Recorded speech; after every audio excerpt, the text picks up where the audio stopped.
Okay तो visible है, clear दिख रही screen? Yes sir. Yes sir, visible है। चलिए तो स्टार्ट करते हैं। हाँ, इसके पहले ये देखिए क्वेश्चन नंबर 31 हमने कर लिया था। सो ये मानसी बैच का लेक्चर नंबर 2 है। तो right the mathematical relation for resistivity of the material in terms of, तो आपको याद होगा रो का मैंने फॉर्मूला पढ़ाया था, rho is equal to m upon n e square tau. याद आया? ये था in Yes, terms sir. of relation density and the mass of the charge, mass and charge of electron. Explain using the relation why the resistivity of the metal increases that semiconductor decreases in increasing temperature. तो ये भी मैंने last class में बताया था कि temperature बढ़ाने के साथ साथ मेटल का जो रेजिस्टेंस होता है वो बढ़ता है, बिकॉज जैसे ही आप टेम्परेचर बढ़ाते हैं तो मेटल के अंदर के जो इलेक्ट्रॉन्स होते हैं वो रैपिडली और जोर से मूव करना शुरू हो जाते हैं, तो उनका फ्रिक्शन बढ़ जाता है, एक दूसरे जल्दी जल्दी टकराएंगे, जल्दी जल्दी। तो जल्दी जल्दी टकराने से जो रिलैक्सेशन टाइम होता है वो डिक्रीज हो जाता है, और रिलैक्सेशन टाइम के डिक्रीज होने से रेजिस्टिविटी इंक्रीज हो जाती है। याद आ गया आपको? Yes sir. हाँ, मगर Yes, sir. मगर क्या होता है कि सेमीकंडक्टर की बात अलग है। सेमीकंडक्टर में डिक्रीज क्यों होता है? क्योंकि सेमीकंडक्टर में टेम्परेचर बढ़ाने से फ्री चार्ज कैरियर रिलीज होते हैं। सेमीकंडक्टर में बॉन्ड ब्रेक होते हैं, बॉन्ड ब्रेक हुआ करते हैं, तो फ्री चार्ज कैरियर बढ़ जाते हैं।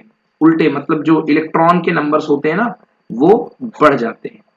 तो नंबर ऑफ कैरियर्स मतलब एन बढ़ेगा तो रो घटेगा, रो घटेगा तो रेजिस्टेंस भी घटेगा। नंबर ऑफ चार्ज कैरियर्स जो होते हैं सफिशिएंटली बढ़ जाते हैं इसमें, अगर आप सेमीकंडक्टर की बात करते हैं। तो चलिए ये हो चुका है। आज हम पढ़ते हैं बच्चों टेम्परेचर रिलेशनशिप। पढ़िए Mansi, define temperature. Define temperature coefficient of resistivity. A. Distinguish alpha, between metals. Temperature coefficient of resistivity, that is called alpha. Alpha. Distinguish between metals, semiconductors, and alloys on the basis of their alpha values. Answer. Temperature coefficient resistivity. The temperature coefficient of resistivity may be defined as the increase in resistivity per unit resistivity per degree rise in temperature.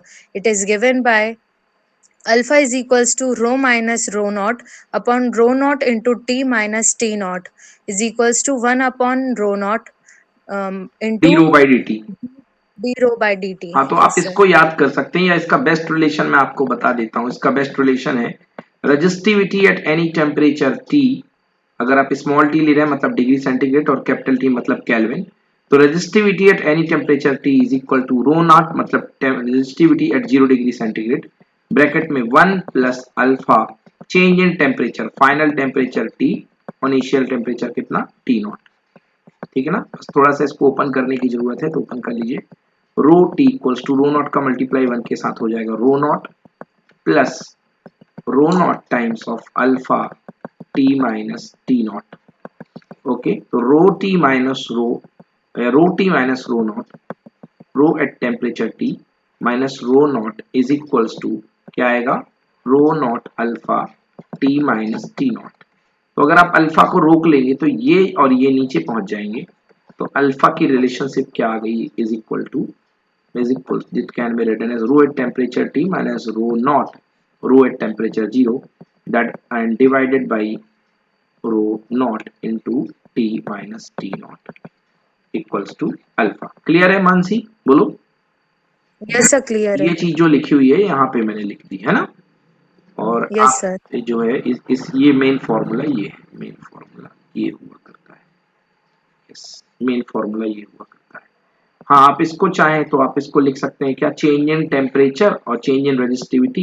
So you can write it 1 by rho naught and D rho by D T is equals to alpha. ये जो लिखा हुआ है ये भी इसको आप लिख सकते हैं।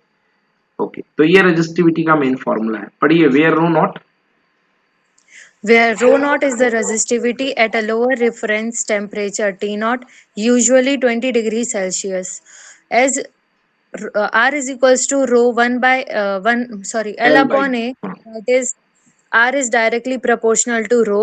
Hence equation first can be written in the terms of resistance as R1 is equals to R naught 1 plus 1 alpha T, plus alpha L. Alpha L, because देखो R is proportional to rho है, तो जैसा rho बदलेगा वैसा R बदलेगा, तो resistant temperature T is equals to R naught, जैसे rho naught की जगह R naught 1 plus alpha T.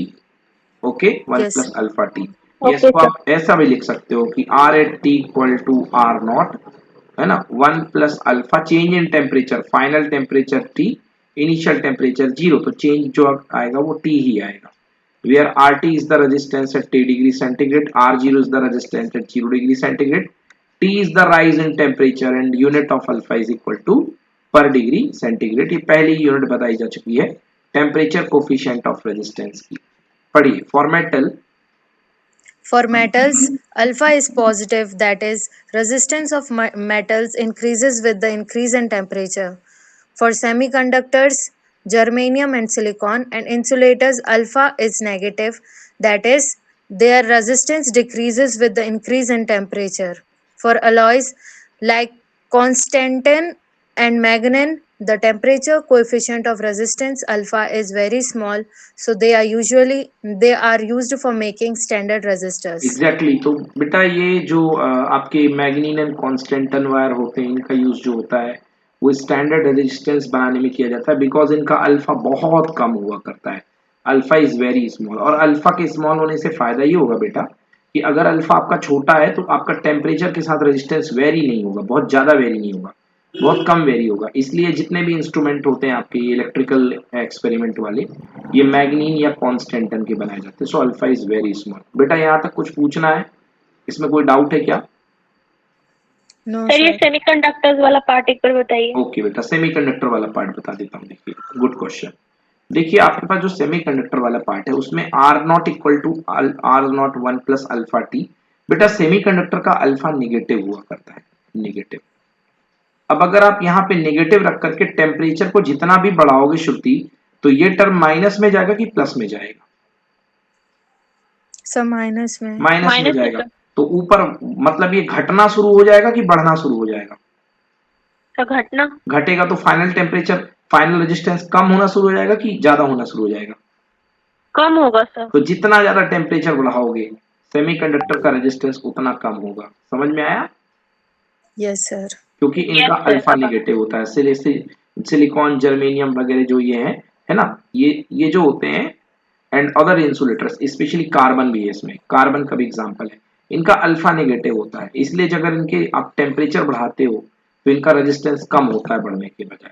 ठीक है, आ गया समझ में? Yes, yes sir. सर आ गया। ओके, चलिए अब हम अलग अलग मटेरियल का बेटा वीआई ग्राफ खींचते हैं।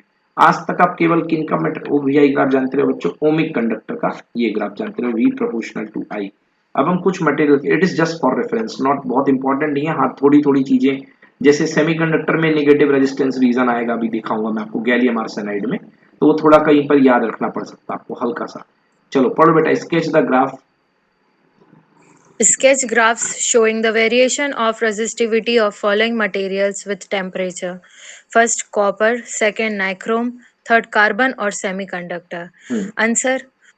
As shown in figure 3.4a, the resistivity of copper increases as a high power of temperature at low temperatures. Yes देखिए Second, आप as shown थोड़ा, in figure एक मिनट बेटा, 3.4b. एक एक पे बाद थोड़ा सा रुको बेटा। देखो पहला जो है अपने पास कॉपर है, देखिए कॉपर में आप हल्का सा टेम्परेचर बढ़ा रहे हैं, इतने से इतने पर ही टेम्परेचर बढ़ाया है, और इसकी रेजिस्टिविटी देखो कितनी भयंकर तरीके से बढ़ रही है। समझ गए ना? मतलब टेम्परेचर का छोटा सा वेरिएशन जो है रेजिस्टिविटी का बहुत बड़ा वेरिएशन लेकर के आया है। ठीक है, यस, तो ये कॉपर के साथ रेजिस्टिविटी है, मतलब टेम्परेचर के बढ़ने के साथ कॉपर की रेजिस्टिविटी बहुत तेजी से बढ़ेगी। ठीक है ना, मतलब टेम्परेचर आप थोड़ा सा बढ़ाओगे तो कॉपर की रेजिस्टिविटी बहुत सारी बढ़ करके आएगी, और रेजिस्टिविटी बढ़ेगी तो रेजिस्टेंस भी दम से बढ़ेगा। यस, अगला पढ़िए, अगला सेकंड पॉइंट है, as shown in figure 3.4। 4b, the resistivity of nichrome has a weak temperature अब dependence. देखिए लीनियर कर्व गया हुआ है, आप टेम्परेचर थोड़ा सा बढ़ा रहे हो, देखो 200 से 400 बच्चों, ये 200 है, ये 400 है। अब 200 से 400 में देखो लिफ्ट कितना आया रेजिस्टिविटी का, इतना आया, बस ये छोटा सा जो दिख रहा है आपको, इतना, केवल इतना, क्योंकि रेजिस्टिविटी तो इस एक्सेस में बढ़ रही है ना, मतलब टेम्परेचर आप बहुत बढ़ा रहे हो। और रेजिस्टिविटी जो है छोटी सी बढ़ रही है, तो रेजिस्टेंस भी इसका छोटा सा बढ़ेगा। आया समझ में? नहीं आया श्रुति, मानसी? यस सर, आ गया। ओके। सर ये बढ़ाना किस चीज को सर, रेजिस्टिविटी को पहले? नहीं बेटा, टेम्परेचर हमारे कंट्रोल में है ना, इनपुट तो टेम्परेचर है, रेजिस्टिविटी तो आउटपुट है, हाँ खुद सर। ब खुद बढ़ के आएगी। ओके बस सर। इसमें ये दिख रहा है कि कॉपर में बहुत तेजी से बढ़ रही है और इसमें बहुत स्लोली बढ़ रही है ना? Okay sir. Yes sir. समझ में आया? यस सर, आ गया। चलिए अब देखते हैं तीसरा, कार्बन का। कार्बन की क्या हाल है देखिएगा।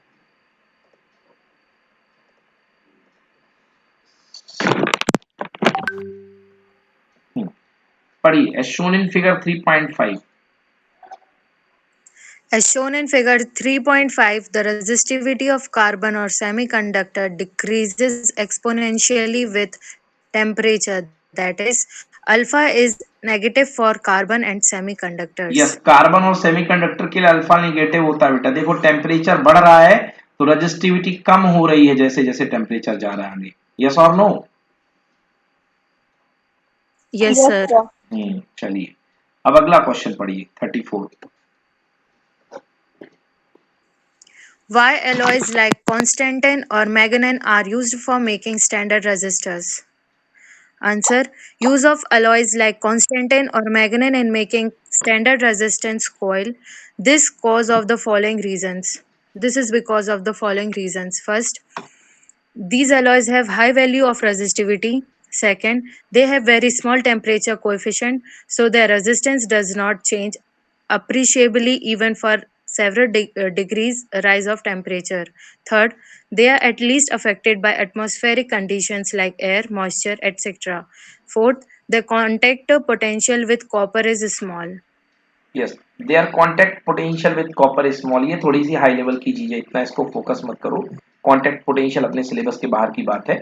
बस ये मेन तीन चीजें हैं कि इनकी हाई वैल्यू ऑफ रेजिस्टिविटी होती है ना। हाई वैल्यू ऑफ रेजिस्टिविटी होने से इनका रेजिस्टेंस हाई हुआ करता है, ठीक है। और हाई वैल्यू ऑफ रेजिस्टिविटी होने से इनके मेल्टिंग पॉइंट भी हाई हो जाते हैं। और दूसरी बात, मेन इंपॉर्टेंट जो रीजन है वो इनका अल्फा बहुत कम होता है। सबसे बड़ा रीजन यही है कि इनका अल्फा जो होता है बहुत कम होता है, इसलिए अल्फा के कम होने से इनमें टेम्परेचर वेरिएंस जो होता है एप्रिसिएबली बहुत कम होता है। जबकि आप टेम्परेचर कई गुना बढ़ा दो फिर भी इनमें वेरिएशन रेजिस्टेंस में बहुत कम आता है। दूसरी चीज, एटमॉस्फेरिक एक्शन का मतलब इनमें एयर मॉइस्चर का कोई प्रभाव नहीं होता, इनका ऑक्सीडेशन वगैरह नहीं होता। चलिए पढ़िए नेक्स्ट क्वेश्चन बेटा Mansi. What are ohmic and non-ohmic conductors or resistors? State the conditions under which Ohm's law is not obeyed. Give an example of each type. Answer: ohmic conductors. The conductors which obey Ohm's law are called ohmic conductors. For these conductors, VI graph is a straight line passing through the origin. For example, a metallic conductor for small currents is an ohmic conductor as shown in the VI graph figure 3.6. Yes, देखिए ये आपके सामने ohmic conductor का graph दिया गया है। कोई भी मेटेलिक कंडक्टर जो होता है उसका ग्राफ अगर आप छोटी सी करंट लेवल के लिए खींचेंगे तो ओमिक कंडक्टर देगा। ये देखिए यहाँ तक ये ओमिक कंडक्टर दे रहा है, बट अगर आप करंट की वैल्यू एक एक्सट्रीम लेवल तक ले जाएंगे तो फिर जो होगी, करंट की वैल्यू बढ़ाने के साथ साथ जो होगा वोल्टेज फ्लैट नहीं बढ़ेगा, फिर इस तरीके से ये देखो बिहेव कर रहा है। तो यहाँ पे ये नॉन ओमिक रीजन आ गया है, ठीक ना। So this is the V graph for the metallic conductor, this is for ohmic. अब पढ़िए बेटा नॉन ओमिक। तो सर मतलब जब तक फ्लैट रहेगा तब तक वो ओमिक कंडक्टर एग्जैक्टली बेटा, यहाँ तक फ्लैट तक जो है, यहाँ तक ही केवल लग रही V प्रोपोर्शनल टू I लग रहा है, इसके ऊपर नहीं लग रहा है। यहाँ पर ये नॉन ओमिक है, ठीक है। Yes, sir. हाँ नॉन Yes. ओमिक है, बहुत डिटेल्ड स्टडी। चलिए नेक्स्ट पढ़िए non ohmic. The conductors which do not obey Ohm's law are called non-ohmic conductors. The non-ohmic situations may be of the following types. First, VI relationship is not linear. VI relationship is When not linear. VI relationship is non-linear. When a large current flows through a metallic conductor, it gets heated up and its resistance increases. The VI graph becomes non-linear, that is, the conductor becomes non-ohmic at higher currents, हाँ as shown in figure yes, 3.6. ये तो 3.6 में ये हुआ क्यों, non ohmic क्यों हो गया? क्योंकि आपको पता है कि जैसे करंट का जो इफेक्ट होता है हीटिंग इफेक्ट होता है, बिकॉज रूल्स लॉ आपने पढ़ा 10th क्लास में, H is proportional to I square. जितनी ज्यादा हाई करंट दोगे आपकी हीट बढ़ेगी, और हीट बढ़ेगी तो टेम्परेचर बढ़ेगा, टेम्परेचर बढ़ेगा तो टेम्परेचर बढ़ने से क्या बढ़ता है, रेजिस्टेंस।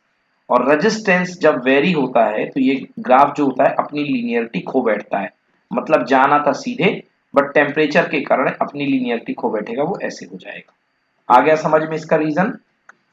यस सर, आ गया। आ चलिए, गया. ओके। अब सेकंड पॉइंट देखिए, यहाँ पे जो ये जो V I graph for the water voltameter, मतलब ये बैटरीज वगैरह के लिए जो होते हैं, बैटरी वगैरह में ये लॉ होता है। तो बैटरी वगैरह में स्टार्टिंग वोल्टेज कुछ ना कुछ हुआ करता है, ओके, और जैसे जैसे करंट बढ़ेगी वैसे वैसे वोल्टेज बढ़ेगा। पढ़िए, the straight line, The straight line VI graph does not pass through the origin. The VI graph for a water voltmeter is a straight line but not passing through the origin as shown in figure 3.7. So the electrolyte water acidified with dilute H2SO4 is a non-ohmic conductor. Yes, तो बेटा जो electrolyte जो होता है water acid के साथ मिला करके दिया जाता है, ओरिजिन से पास नहीं होता है, बिकॉज ओम्स लॉ कहता है वी प्रोपोर्शनल टू आई, मतलब करंट जीरो करो, ये किसका, ये ओरिजिन से पास होने वाली लाइन का ग्राफ होता है, इसमें लीनियर ग्राफ जो आता है ओरिजिन से। तो इसलिए जितने भी आपके ये इलेक्ट्रोलाइट वगैरह हुआ करते हैं ये नॉन ओमिक होते हैं, मतलब बैटरी में जो भी चीजें होती हैं वो सब नॉन ओमिक होते हैं। पढ़िए नेक्स्ट, वी आई रिलेशनशिप। और बार बता एक और बार सर, बता एक दो, और बार एक और बार देखिए, सर. आपके पास ये वाटर वोल्टामीटर है। वाटर वोल्टामीटर क्या होता है, वो सिंपल, आपने कई बार पढ़ा होगा। वाटर वोल्टामीटर में एक कैथोड हुआ करता है, एक एनोड हुआ करता है, यस वही सिंपल बैटरी, और बीच में आप क्या भरते हैं, इलेक्ट्रोलाइट, है ना, यस यस इलेक्ट्रोलाइट सर. भरा करते हैं। अब आपके पास सवाल है कि क्या, आपको क्या लग रहा है कि भाई इसमें भी V प्रोपोर्शनल टू I होता है? इसमें V प्रोपोर्शनल टू I नहीं हुआ करता है, क्योंकि ये जो ग्राफ होता है ये यहां से शुरू नहीं होता है, ये ग्राफ यहां से शुरू होता है, ठीक है ना। Yes sir. हाँ, तो ये जो वाटर वोल्टामीटर होता है ये ओम्स लॉ को फॉलो नहीं करता है, जो बैटरीज वगैरह होती हैं ये ओम्स लॉ को फॉलो नहीं करती, यस इलेक्ट्रोलाइट सर. वाली। नेक्स्ट पढ़िए, V I relationship depends on the, VI relationship depends on the sign of V for the same absolute value of V. If I is the current for a certain V, then reversing the direction of V, keeping its magnitude fixed, does not produce a current of same magnitude as I in the opposite direction as shown in the VI graph of junction diode in figure 3.8. Yes रुकिए, इसके diagram आपको दिखा दूं पहले मैं।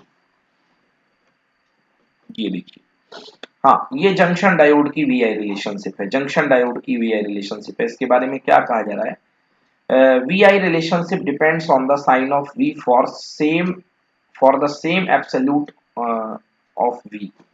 VI relationship depends on the sign of V for the same absolute value of V.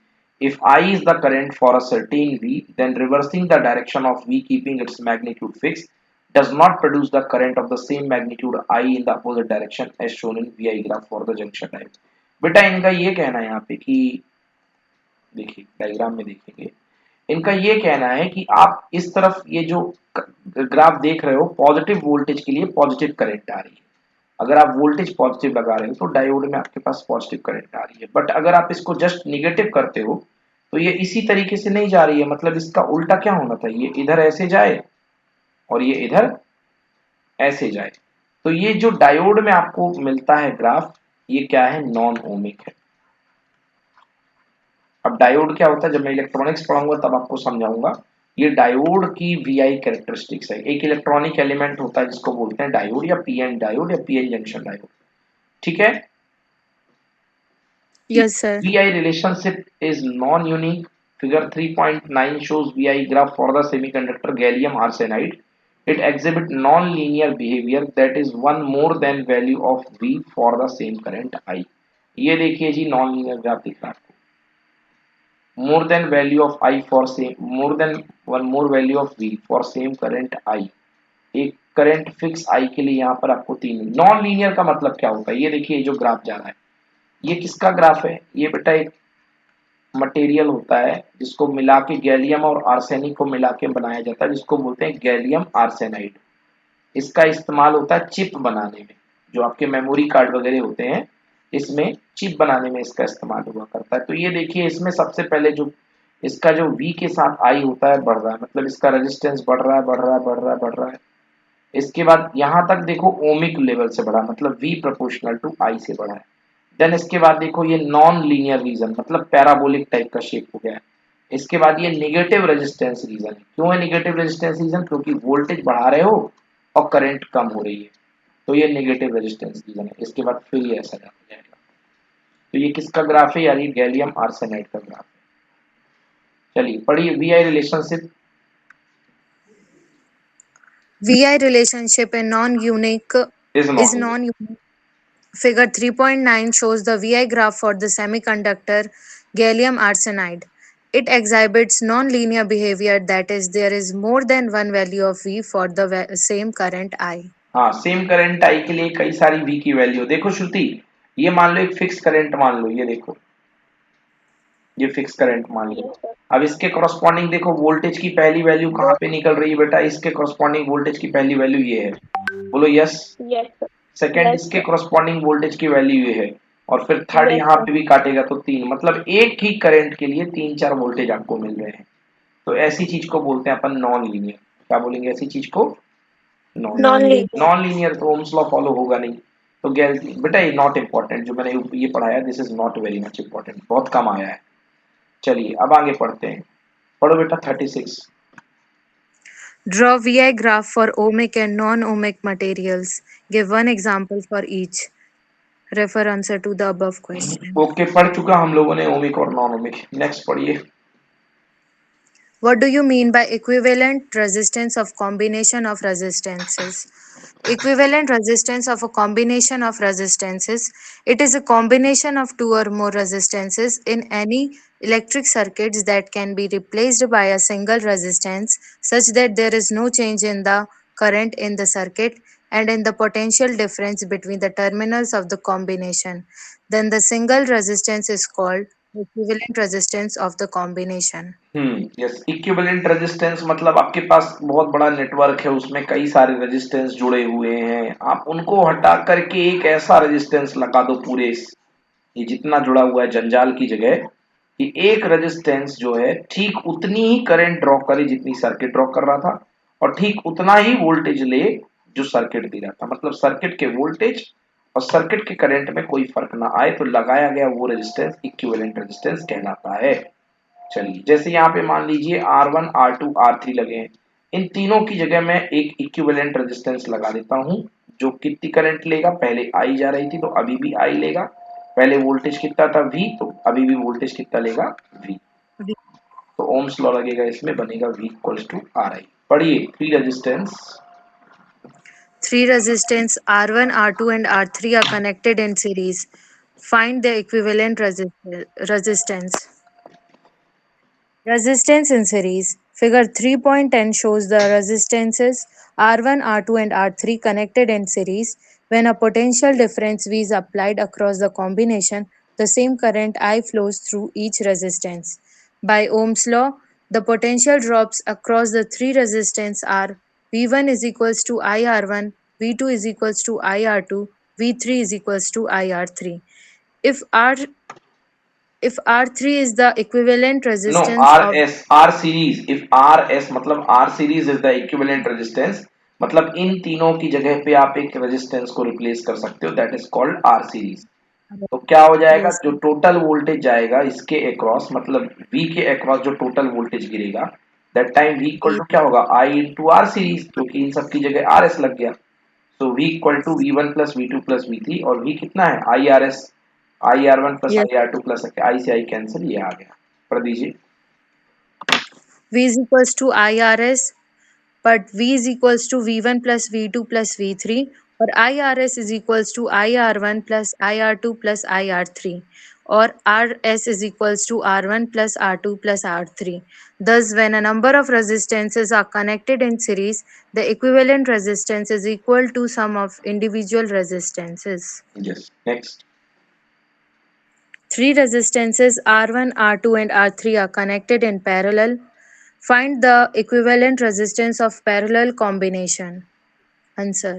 Resistance in parallel. Figure 3.11 shows three resistances R1, R2, and R3 connected in parallel between points A and B. Let V be the potential difference applied across the combination. Let I1, I2, and I3 be the currents through the resistance R1, R2, and R3 respectively. Then the current in the main circuit must be I is equals to I1 plus I2 plus I3. Exactly, so current जो होगी I1 plus I2 plus I3 होगी.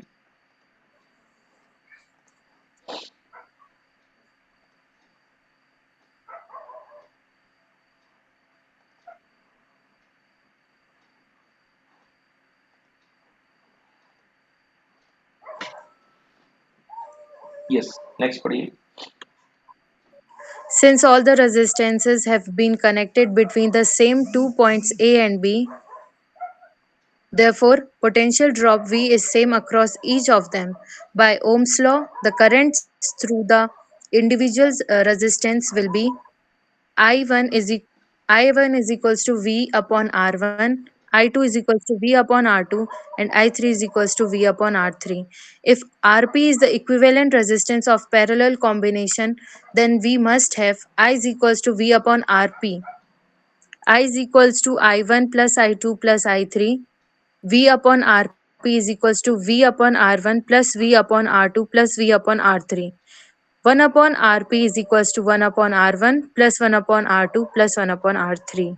Thus, when a number of resistances are connected in parallel, the reciprocal of the equivalent resistance of the parallel combination is equal to the sum of the reciprocals of the individual resistances. Yes, reciprocal of the equivalent 1 upon Rp equal to sum of the reciprocal of the individual resistances. Yes, reciprocal sir. मतलब 1 upon R1. बेटा but syllabus से इस बार series और parallel का derivation हट गया है, क्योंकि अपन 10th क्लास में ऑलरेडी पढ़ लिए थे इनको, तो सीरीज और Sir. पैरेलल का डेरिवेशन हट गया है. चलिए अब बात करते हैं बेटा internal resistance of a cell. Cell का इंटरनल रेजिस्टेंस क्या होता है और ये किस फैक्टर पे डिपेंड करता है. पहले मेरी भाषा में सुन लीजिए, फिर टेक्निकल लैंग्वेज में बात करेंगे. ये मान लीजिए बेटा ये आपके पास बैटरी है. अब इस बैटरी में आप क्या चीजें होती हैं, देखिए एक होता है एनोड. एनोड मतलब प्लस टर्मिनल जिसको प्लस ऊपर जुड़ा होता है. एक होता है कैथोड मतलब जिसपे माइनस बाहर से कनेक्टेड हुआ करता है. एक प्लस है एक माइनस है. बाहर आप ले जाते हैं, इससे कनेक्ट कर देते हैं प्लस वाला, इससे कनेक्ट कर देते हैं माइनस वाला.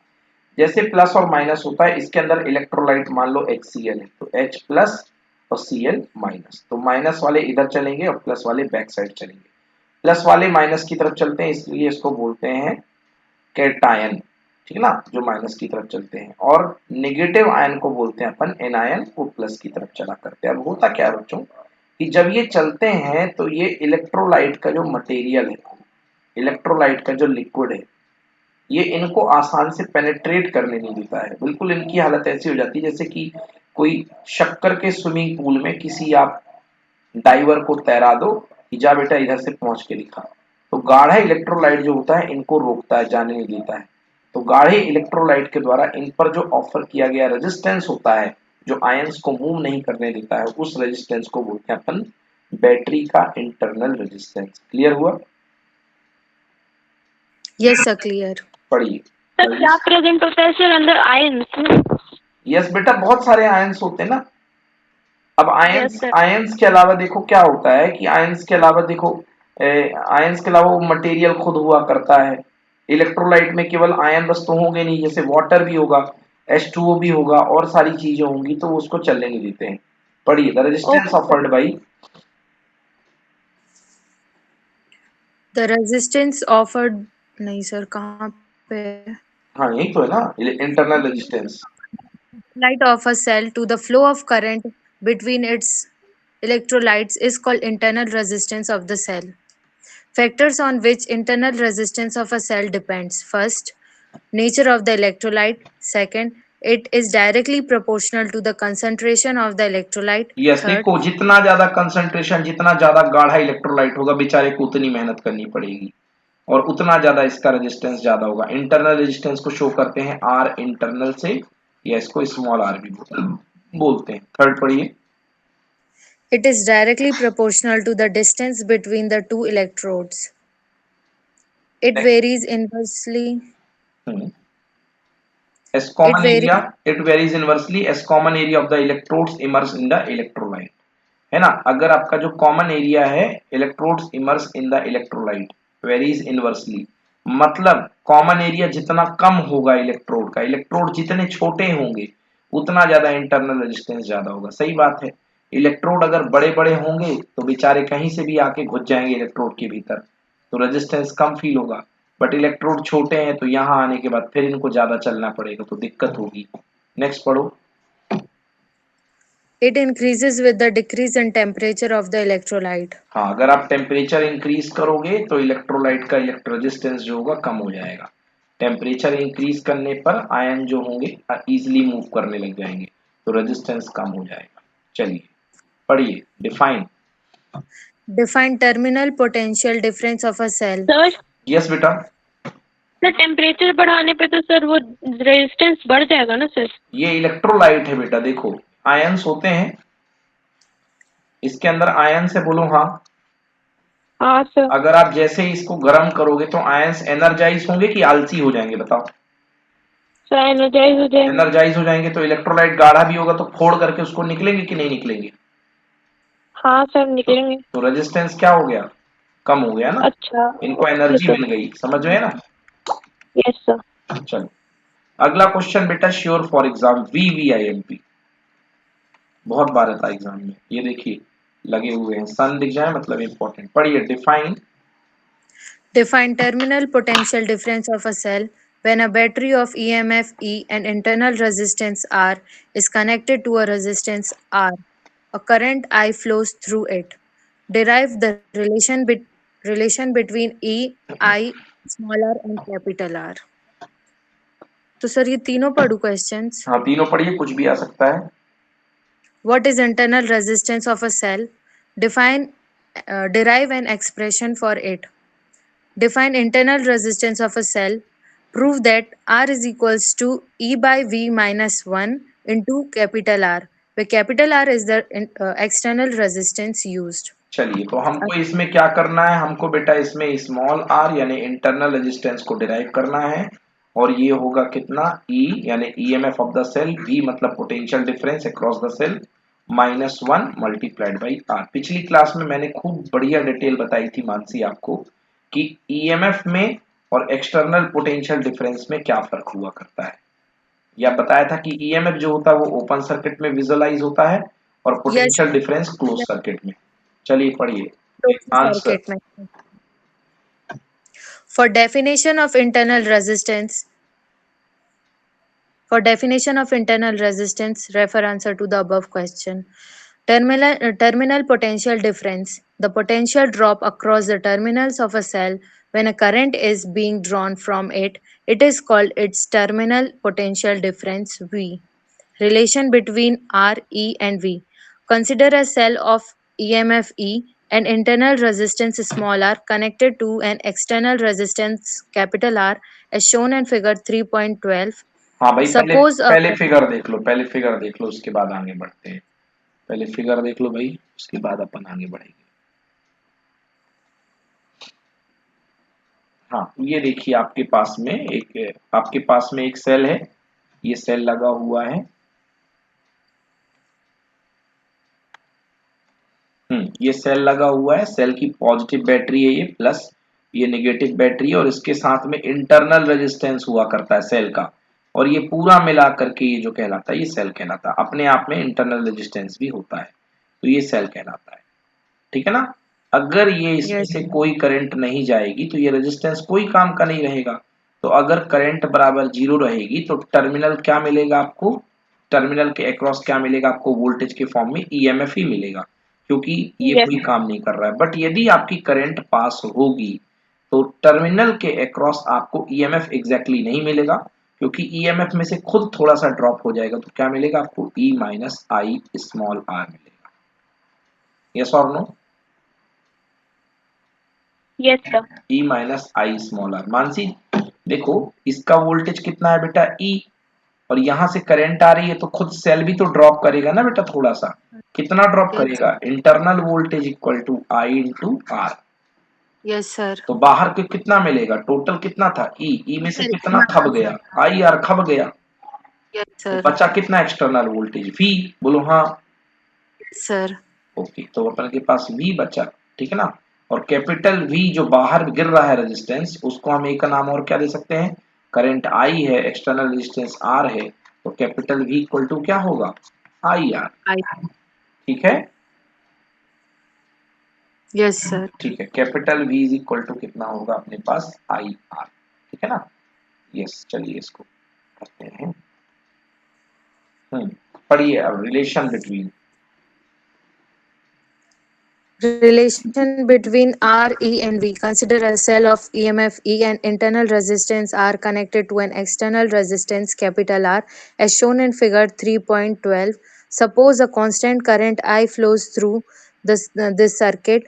By definition of EMF, E is equals to work done by the cell in carrying a unit charge along the closed circuit is equals to work done in carrying a unit charge from A to B against external resistance R plus work done in carrying a unit charge from B to A against internal resistance R, or E is equals to V plus V हाँ, dash. तो total EMF आप दो part में break कर सकते हैं। एक external circuit में पोटेंशियल कितना जाएगा और एक इंटरनल सर्किट में पोटेंशियल कितना जाएगा, दो पार्ट में आपने ब्रेक कर लिया। देखिए by Ohm's law V equal to I R होगा और इसके अक्रॉस जो V डैश गया वो कितना होगा I स्मॉल r। तो आप क्या लिख सकते हैं इस डेफिनेशन से कि total EMF is equal to बाहर का वोल्टेज कितना है बेटा I कैपिटल R और अंदर का वोल्टेज कितना है बेटा I स्मॉल r। तो E is equal to EMF equal to I common R plus R। तो टोटल करंट इक्वल टू कितनी आ जाएगी, EMF upon R plus R। समझ में आया कि नहीं आया यहाँ तक?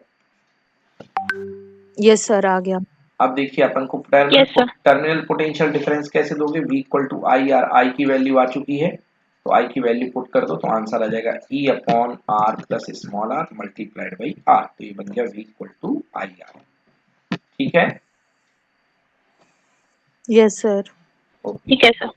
अब देखिए बाहर वाला पोटेंशियल डिफरेंस हम कितना देंगे, कैसे देंगे, बाहर वाला पोटेंशियल डिफरेंस होगा V out is equal to total है कितना E में से V डैश खा लिया तो कितना हो गया E minus I into R. ये अपने पास आ गया V equals to E minus I into R. ठीक है, Yes, sir. V minus I Yes, into sir. R. ठीक है, अब देखिए अब हमको करना क्या है, अब हम यहाँ से थोड़ा सा डिराइव कर रहे हैं। दो तीन चीजें मैं आपको बताता हूँ। देखिए आपने V आउट कितना निकाला, V आउट निकाला आपने E minus I into R. हाँ, इसको थोड़ा सा एक्सप्लेन करना पड़ेगा। आपने निकाला V equal to V out equal to I E minus small r into R, V equal to E minus I into R. यहाँ से आई आर कितना हो जाएगा बेटा, आई आर यहाँ से हो जाएगा E माइनस V। होगा कि नहीं होगा बोलो,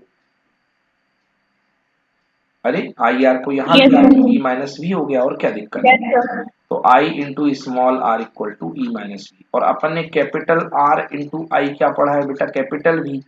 बोलो yes, I into R Yes, capital V है sir. ना, ये देखो I into R capital V के इक्वल है, ये बैठा हुआ है। दोनों को डिवाइड कर दो, दोनों को डिवाइड कर देंगे तो देखिए क्या होगा, ये यहाँ से डिवाइड करेंगे, सॉरी आई से आई कैंसिल, तो अपने पास कितना आ गया, small r upon capital R equal to E minus V upon V। बेटा ब्रेक कर दो, small r upon capital R equal to E upon V minus V upon V। V upon V कितना होता है 1, तो स्मॉल r इक्वल्स टू बनेगा E upon V minus 1 into capital R। आया समझ में कि उड़ गया? आ गया सर। Mansi Yes, sir. नहीं आया समझ में? Sir, एक बार फिर बता sir, दो, यहाँ से. Yes, sir. चलो एक बार फिर बता देता हूँ। देखिए आपके पास जो है, आपके पास जो है, आपके पास एक ईएमएफ है, ईएमएफ आपने बैटरी का लगाया है E,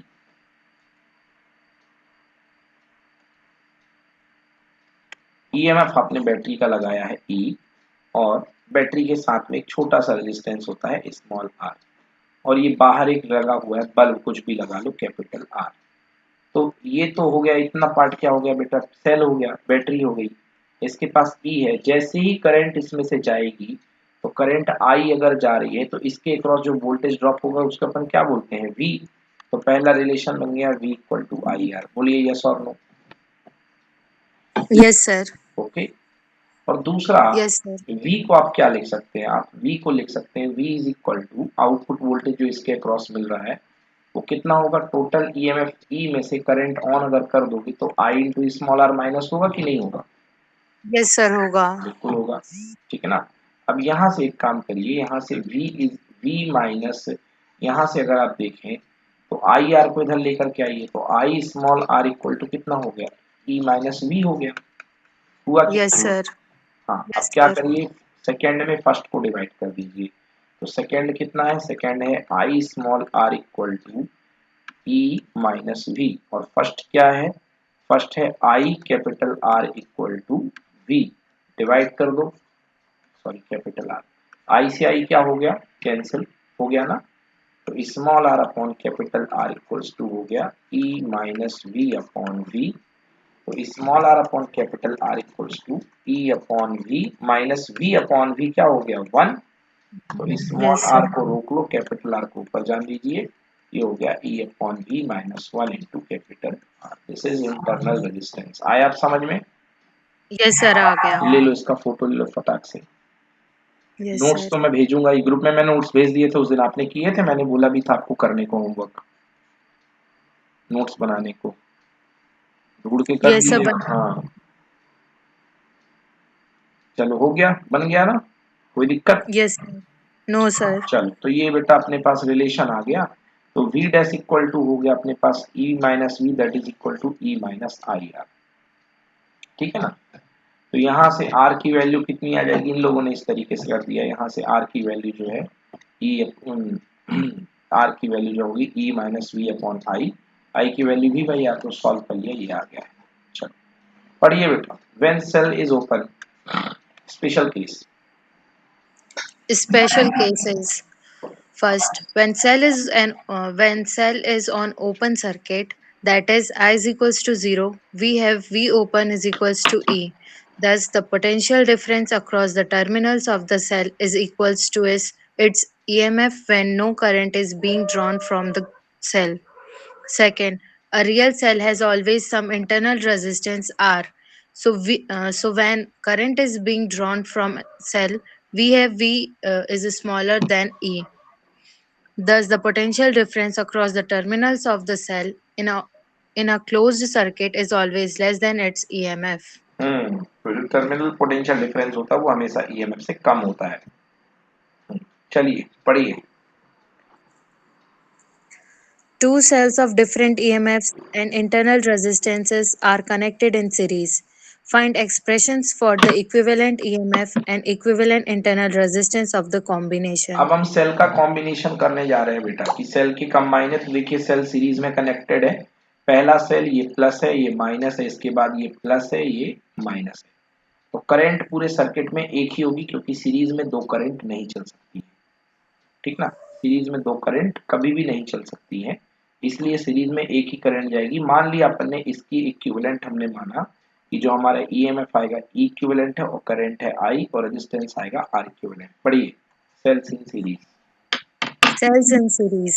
As shown in figure 3.13, suppose two cells of EMFs E1 and E2 and internal resistances R1 and R2 are connected in series between points A and C. Let I be the current flowing through the series combination. Let VA, VB, and VC be the potentials at points A, B, and C respectively. The potential differences across the terminals of the two cells will be VAB is equals to VA minus VB is equals to E1 minus IR1, and VBC is equals to VB minus VC is equals to E2 minus IR2. Thus, the potential difference between the terminals A and C of the series combination is VAC is equals to VA minus VC is equals to VA minus VB plus VB minus VC is equals to E1 minus IR1 plus E2 minus IR2. Yes, तो देखिए VAC V A C equal to E one plus E two, E one plus E two अलग कर लिया और I R one plus R two. तो अगर आप इसको मैच करें इस फॉर्मूले से, तो ये देखिए नेट ईएमएफ है ये और ये नेट रेजिस्टेंस है, मतलब ईएमएफ ऐड हो जाएगा। देखो मतलब फॉर्मूले को देखो, क्या होता था V equal to E minus I R, तो E one plus E two E की जगह और R one plus R two R equivalent की जगह। तो ई इक्विवेलेंट कितना आया, ई इक्विवेलेंट आ गया E one plus E two और R equivalent equal to R one plus R two. Note करो जी इसको नोट करिए।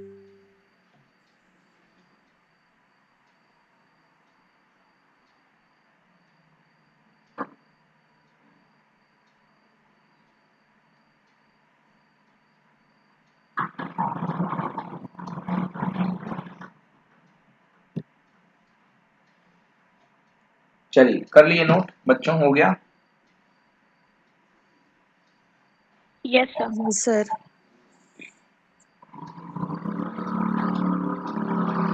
ठीक है, तो ये net resistance net equivalent EMF आ गया।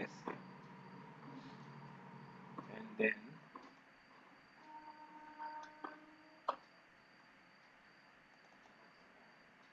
Sir, यस बेटा, सर मैं खाना खा लूँ सर? जस्ट बेटा ये खत्म करके फिर ऑफ कर रहे हैं। ओके चलिए। Okay sir. यस, पढ़िए Mansi. If we wish, If we wish to replace the series combination by a single cell of EMF E equivalent and internal resistance R equivalent, then VAC is equals to E equivalent minus IR equivalent. Comparing the last two equations, we get E equivalent is equals to E1 plus E2 and R equivalent is equals to R1 plus R2. For a series combination of n cells, E equivalent is equals to E1 plus E2 plus E3 up to En. R equivalent is equals to R1 plus R2 plus R3 up to Rn. तो भाई ये आपके combination of cell हो गए है ना। और ये मतलब सीरीज में वोल्टेज जो होता है डायरेक्टली ऐड होता है। अगर आप अल्टरनेट पोलैरिटी अरेंज कर रहे हो, ये प्लस ये माइनस ये प्लस ये माइनस ये प्लस ये माइनस, इस तरीके से, तो अगर ये E1 है ये E2 है तो सब ऐड होके जाएंगे। ठीक है ना जी, क्लियर है, बन जाएगा। Yes, sir. चलिए Yes, लास्ट sir. पढ़िए, parallel combination two cells. Two cells of EMF E1 and E2 and internal resistance R1 and R2 are connected in parallel between the points A and B. Deduce the expression for A. The equivalent EMF of the combination, B. The equivalent resistance of the combination, and C. The potential difference between the points A and B. Answer. Cells in parallel. As shown in figure 3.14, suppose two cells of EMF E1 and E2 and internal resistance R1 and R2 are connected in parallel between 2 points. Suppose the currents I1 and I2 from the positive terminals of the two cells flow towards the junction B1 and currents I flows out. Since as much charge flows as in as flows out, we have I is equals to I1 plus I2. ठीक So, भाई as देखिए the circuit समझ लीजिए पहले। देखिए आपके पास ये पहली बैटरी है, दूसरी बैटरी है। अब पहली बैटरी की करंट इस तरफ आएगी और दूसरी बैटरी की करंट जो है इस तरफ आएगी। ठीक है ना, पहली बैटरी की करंट इस तरफ आएगी, दूसरी बैटरी की करंट आपकी इस तरफ आएगी और दोनों कॉमन पोटेंशियल इस B1 और B2 के बीच में जनरेट करेंगे। मान लिया नेट करंट आई है, नेट ईएमएफ इक्विवेलेंट है, नेट रेजिस्टेंस है आर इक्विवेलेंट। पढ़िए as as the two cells are connected in parallel between the same points B1 and B2, the potential difference V across both cells must be same. The potential difference between the terminals of first cell is V is equals to VB1 minus VB2 is equals to E1 minus I1 R1. Therefore, I1 is equals to E1 minus V upon R1. The potential difference between the terminals of E2 is V is equals to VB1 minus VB2 is equals to E2 minus I2 R2. हाँ, तो Therefore, पहले I2 पहले cell के बीच में अपन ने potential difference निकाल लिया इसके बीच में। तो इस अगर बैटरी की बात की जाए तो इसका पोटेंशियल डिफरेंस क्या निकलेगा Shruti? V equal to E1 minus I1 R1 निकलेगा ना बेटा? यस और सर। इसका पोटेंशियल डिफरेंस कितना निकलेगा बेटा? V equal to E2 minus I2 R2। अब एक काम करो, यहाँ से I1 निकाल लो और यहाँ से I2 निकाल लो। क्यों निकाल लो? क्योंकि I1 I2 टोटल करंट क्या है? I है। तो अपन ने I1 निकाल ली और I2 निकाल ली और yes sir. Total current I equal to I1 plus I2 कर दी। ठीक है जी, I1 प्लस I2। तो okay sir. I1 plus I2 की जगह इसको अलग अलग कर लो तो क्या हो जाएगा? E1 upon R1 plus E2 upon R2 distribute करके माइनस V कॉमन लेके 1 upon R1 plus V upon R2। अभी हमने जो करंट का स्ट्रक्चर देखा था वो कैसा था? करंट का स्ट्रक्चर हमारे पास जो आया था वो कैसा हुआ करता था? देखिए E upon R1 plus E upon R2। हाँ, तो V को इस तरफ ले जाइए, V को आप जो है इस तरफ ले जाइए, है ना? तो क्या बनेगा देखिए, V यदि इस तरफ आ जाएगा, ये वाला टर्म इस तरफ आ जाएगा तो V ब्रैकेट में R1 plus R2 upon R1 plus R2 equal to E1 R1 plus E2 R2 upon R1 plus R2 minus I। ठीक है, अब क्या करिए, V को अकेला कर लीजिए और इस वाले को डिवाइड कर दीजिए। तो जैसे आप डिवाइड करेंगे R1 R2 कैंसिल हो जाएगा और रिलेशन आपके पास बनेगा V is equal to E1 R2 plus E2 R1 upon R1 plus R2 minus I, और ये पलट जाएगा तो R1 R2 upon R1 plus R2। इस एक्सप्रेशन को देखो क्या महसूस हो रहा है? ये महसूस करा रहा होगा V is equal to E minus I into small r। मतलब जो नेट ईएमएफ आएगा वो ये आएगा। क्या आएगा net EMF? E1 R2 plus E2 R1 upon R1 plus R2, और नेट रेजिस्टेंस तो पैरेलल का ये होता ही है, R1 R2 upon R1 plus R2। चलिए बताइए कहां से नहीं समझ में आया, मैं फिर से मदद करूंगा आपकी। Mansi yes sir. कहां से नहीं आया समझ में? इस लाइन से। हाँ जी सर। देखिए total current I1 plus I2 हो जाएगी, बोलो हाँ। Yes sir. Total current I1 plus I2, I1 की वैल्यू ये है, I2 की वैल्यू ये है, रख दी। Yes sir. सेपरेट कर लिया, E1 upon R1 E2 upon R2 और minus V1 upon R1 V2 upon minus V upon R2। दोनों E और V अलग अलग कर लिया, बोलो हाँ। अब बेटा V को लेफ्ट में यस भेज दो, सर। क्योंकि एक्सप्रेशन जो अपना बनता है वो बनता है बेस्ट वाला, V equal to E minus IR। तो V को लेफ्ट में भेज दो, तो V को लेफ्ट में भेज दिया तो ये एलसीएम आ गया और ये आ गया अपने पास E वाला पूरा और ये आ गया I। हाँ, आ गया सर, आ गया। और इसके आ बाद गया इसको सर। पूरे में डिवाइड कर दो तो R1 R2 से R1 R2 कैंसिल हो जाएगा, तो नीचे बच जाएगा R1 प्लस यस R2 और ये पलट करके ऊपर आ गया। तो ये हो गया नेट ईएमएफ और ये हो गया net resistance. Sir, minus I R लाना है ना? हाँ, V minus I R, V equal to E minus I R की फॉर्मूला, तो ये E बन गया, ये R बन गया। हाँ श्रुति नोट यस करो, सर। ये इंपॉर्टेंट है बेटा, फोटो ले लो इसकी। वैसे मैं पूरा भेजूंगा अभी फाइल, डोंट वरी, फिर भी एक बार इसको नोट कर लो जल्दी से, मतलब ऐसे ही थोड़ा सा कि आपको याद रहे, ये इंपॉर्टेंट है।